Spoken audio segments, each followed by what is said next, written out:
Ya pemirsa, ratusan korban bencana banjir bandang dan tanah longsor masih bertahan di posko pengungsian pusat yang berlokasi di Gedung Olahraga Pandan, Tapaduli, Tegal, Sumatera Utara. Sebagian besar pengungsi tinggal bersama keluarga termasuk kaum rentan, ibu dan anak. 1 bulan pasca bencana banjir bandang menghantam, ratusan pengungsi memilih untuk tetap bertahan di Gor Pandan, Tapaduli, Tegal, Sumatera Utara. Data dari Badan Penanggulangan Bencana Daerah atau BPBD Tapaduli, Tegal, tercatat jumlah pengungsi di Gor Pandan saat ini sekitar 352 orang dari semula 912 orang. Untuk menunjang kebutuhan pokok pengungsi, fasilitas umum di Gor Pandan disiagakan seperti dapur umum, mandi cuci kakus, pemeriksaan kesehatan, serta pos pengungsian. Kementerian Sosial, Basarnas, PMI, dan Satgas Penanggulangan Bencana Alam Kodam 1 Bukit Barisan berkolaborasi untuk pemenuhan kebutuhan dasar bagi warga terdampak.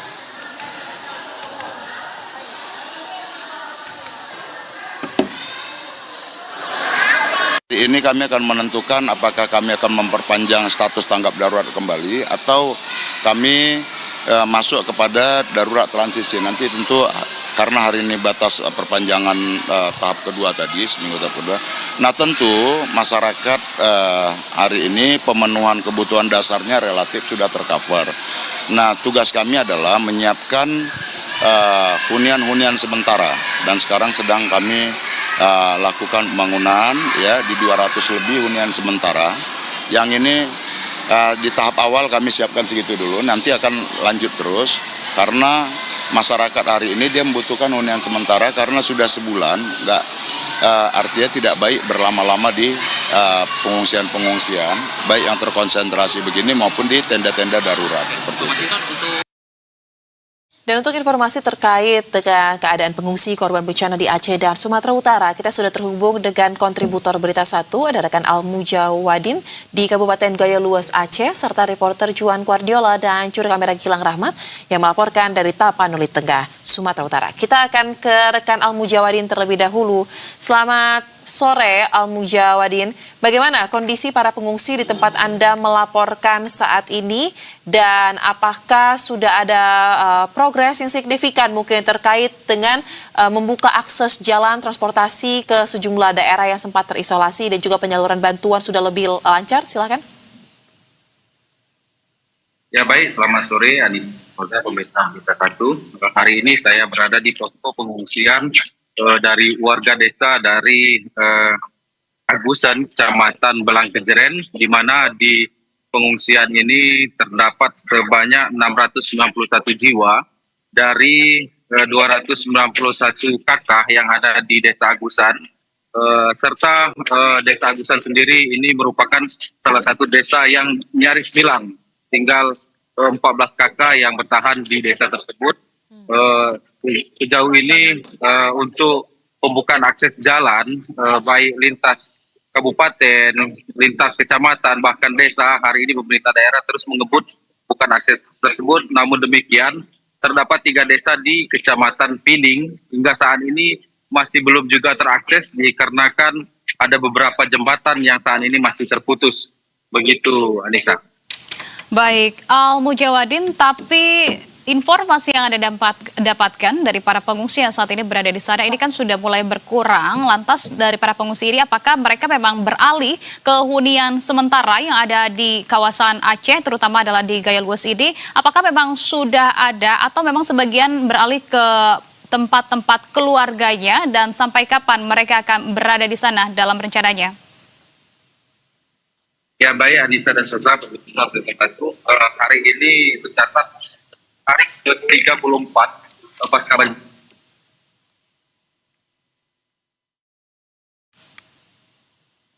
Al-Mujawadin. Baik, tampaknya kami mengalami kendala komunikasi dengan kontributor Berita 1 Al-Mujawadin. Kami akan langsung saja mengajak Anda pemirsa untuk memantau seperti apa kondisi yang ada di Tapaduli Tegal. Sudah ada rekan jurnalis Berita 1 Juan Guardiola dengan juru kamera Gilang Rahmat. Juan, kondisi saat ini di posko pengungsian Gor Pandan seperti apa kondisinya, Juan? Ya, selamat sore Anissa. Kebetulan kami bergerak sedikit, sekitar 100 meter dari posko pengungsian, yakni ada di Kebun Pisang.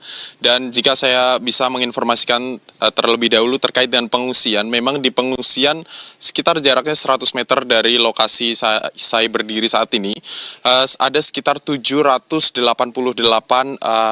jiwa dari 206 kartu keluarga yang masih mengungsi di posko pengungsian tersebut, karena memang jika saya bisa gambar tempat tinggal dari masyarakat yang sedang mengungsi saat ini memang masih belum layak digunakan. Contohnya ada di belakang saya saat ini.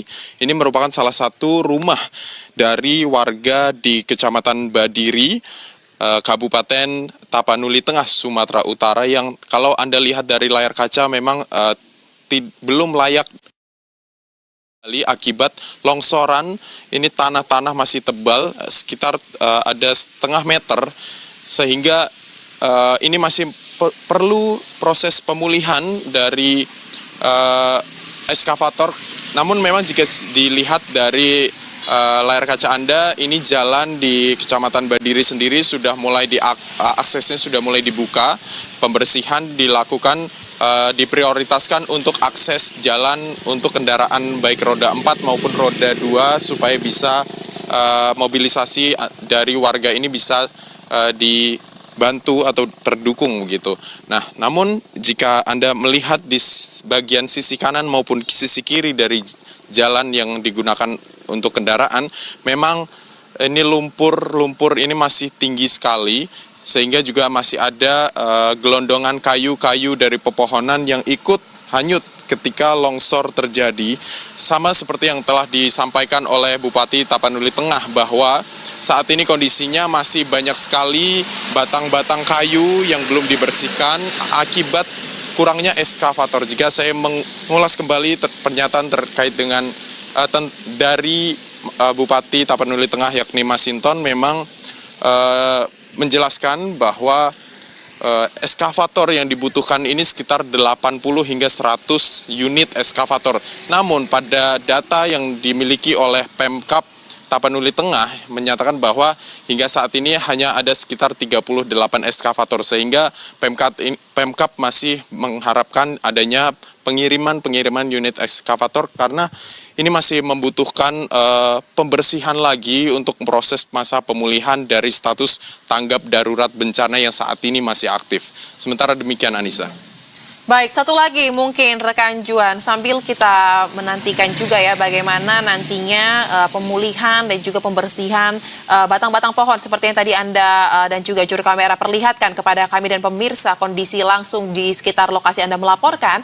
Kalau untuk kondisi di pengungsian, mungkin untuk kebutuhannya, sandang dan juga pangannya ini seperti apa rekan Juan? Apalagi kita tahu kondisi cuaca sangat ekstrim belakangan ini, dan ada informasi yang kami terima juga bahwa pengungsian ini sudah sangat penuh, bahkan banyak juga warga yang memilih untuk kembali ke rumah dengan kondisi yang rusak karena sudah tidak bisa lagi menampung pengungsian yang ada di sana. Silakan.